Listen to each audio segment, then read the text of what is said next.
आज तक मेरी कुंडली नहीं सडन डेथ।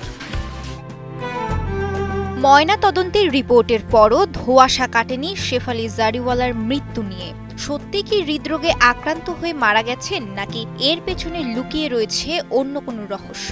लेकिन जो आपको ये जो प्रॉब्लम हुई है, जो मैंने अभी कुंडली देखी, आपके 8th हाउस में चंद्र और केतु और बुध, ये 3 बैठे हुए हैं और 8th house is for loss, sudden death.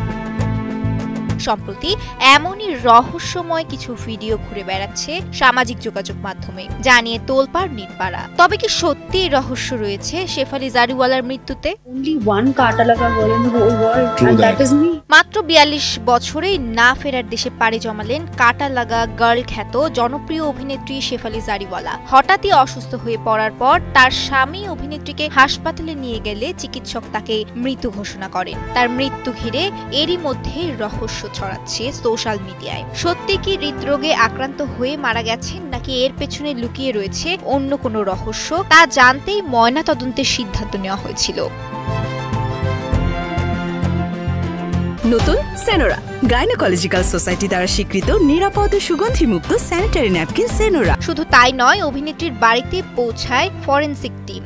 শুক্রবার দিবাগত রাত 1টার সময় ময়না তদন্ত শেষ হলে সেই রিপোর্টেও ধোঁয়াশা কাটেনি। মুম্বাই পুলিশের পক্ষ থেকে ভারতের বেশিরভাগ গণমাধ্যমকে এমনটাই নাকি জানানো হয়েছে। আকস্মিক মৃত্যুর পর চর্চায় শেফালির শেষ ইনস্টাগ্রাম পোস্ট। মৃত্যুর 3 দিন আগে সোশ্যাল মিডিয়ায় গ্লাম অবতারে ফটোশুটে ধরা দিয়েছিলেন তিনি। রূপালী জাম্পস্যুটে গ্ল্যামারাস লুকে শেফালি লুকের প্রশংসা করেন ভক্তরা। ছবির পোস্টের ক্যাপশনে লিখেছিলেন, ঝলমলে স্টাইলে এসো। বিগ বস 13 এর প্রতিযোগী ও অভিনেত্রী শেফালি চিরদিন ভক্ত হয়ে কাটা লাগা গার্লস হিসেবে থেকে যেতে চান। সাম্প্রতিক অতীতে এক সাক্ষাৎকারে সে কথা নিজেই বলেছিলেন। সম্প্রতি গোয়ায় একটি অনুষ্ঠানেও অংশ নিয়েছিলেন শেফালি। ইনস্টাগ্রামে যেমন সক্রিয় ছিলেন, তেমনি এক্স হ্যান্ডেলও নিয়মিত পোস্ট শেয়ার করতেন প্রয়াত এই অভিনেত্রী। অভিনেত্রীর মৃত্যুর পর সোশ্যাল মিডিয়ায় ভাইরাল তার এক্স হ্যান্ডেলের শেষ পোস্ট। প্রাক্তন প্রেমিক সিদ্ধার্থ শুক্লাকে নিয়ে একটি পোস্ট শেয়ার করেছিলেন শেফালি। কয়েক মাস আগে প্রয়াত বিগ বস প্রতিযোগী সিদ্ধার্থকে জড়িয়ে একটি ছবি পোস্ট করে লিখেছিলেন, বন্ধু আজও তোমার কথা খুব মনে পড়ছে।